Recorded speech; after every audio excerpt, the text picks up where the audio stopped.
il y a deux types de rejet d'hydrocarbures en mer. Le premier cas, qui est le plus connu, c'est en cas de naufrage accidentel de type Erika, le navire qui se casse en deux et qui largue tout le fuel qu'il transportait. Donc ça, on n'a jamais connu en Méditerranée. Sinon, il y a un autre type de rejet qui est induit par le fait que chaque navire, pour avancer, a de l'hydrocarbure dans ses cubes et va produire des déchets qui vont être constitués de deux sortes, de boue et d'eau souillée. Et ce type de déchets doit être traité dans des infrastructures portuaires spécialisées. Et par manque de ces infrastructures, par manque de temps et pour des raisons d'économie, les navires vont les relarguer en mer. Et c'est une pollution quand même si on le sent moins et on en entend moins parler que le navire Erika, qui est tout de même présente puisqu'elle représente à elle seule, d'après des sources associatives, 50 éricans par an. Pollution volontaire, qu'on appelle vulgairement les dégazages, un peu plus techniquement les déballastages, c'est ce type de pollution qui nous occupe majoritairement en Méditerranée, sur les axes de navigation de la zone sous responsabilité française, la zone de protection écologique française, avec deux endroits particulièrement sensibles, le canal de Corse et puis l'axe Gênes-Barcelone. La Méditerranée, c'est un ensemble marin très particulier.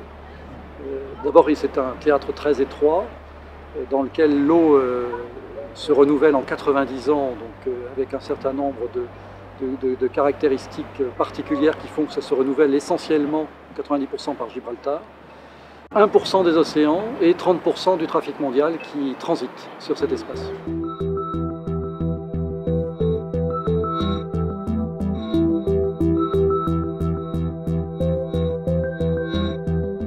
Notre rôle va être d'assurer donc la réception de tous les signalements de pollution qui peuvent nous être communiqués, tant par des témoins à terre, des plaisanciers, des personnes donc évoluant sur notre zone, que par d'éventuels aéronefs d'État ou navires d'État. Donc nous recevons les signalements de pollution, nous allons interroger la personne qui nous communique ces éléments-là. Une fois qu'on a tous ces éléments-là, il va falloir reporter ces éléments-là aux autorités qui vont être en charge de la lutte contre les pollutions. Donc ça sera le centre des opérations maritimes de Toulon, pour ce qui nous concerne. Et puis de l'autorité en charge des poursuites. Donc là, ce sera le procureur près le tribunal de grande instance de Marseille, qui, au vu des éléments qu'on va lui transmettre, là on parle de cas de suspicion de flagrant délit, va décider s'il est opportun ou non de dérouter le navire, parce qu'on a suffisamment d'éléments pour envisager des poursuites à l'encontre du navire soupçonné d'être à l'origine de la pollution.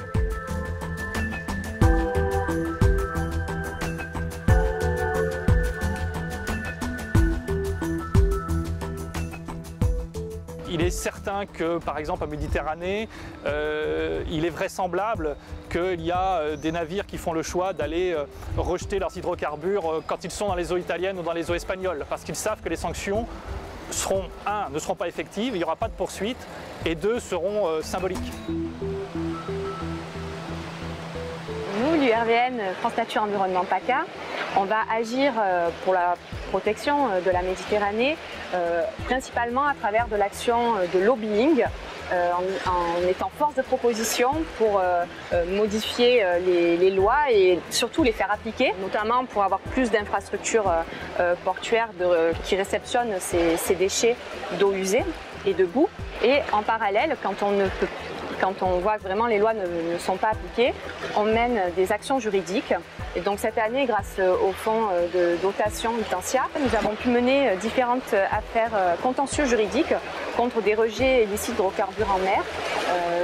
Au-delà de l'accompagnement du procureur qu'on mène à travers ces actions contentieuses, c'est surtout, on recherche une médiatisation, une vulgarisation de ce type de rejet d'hydrocarbures peu connu du grand public, et au-delà, une prise de conscience avec des publications du jugement dans des revues spécialisées en anglais pour que les armateurs des navires puissent changer de comportement.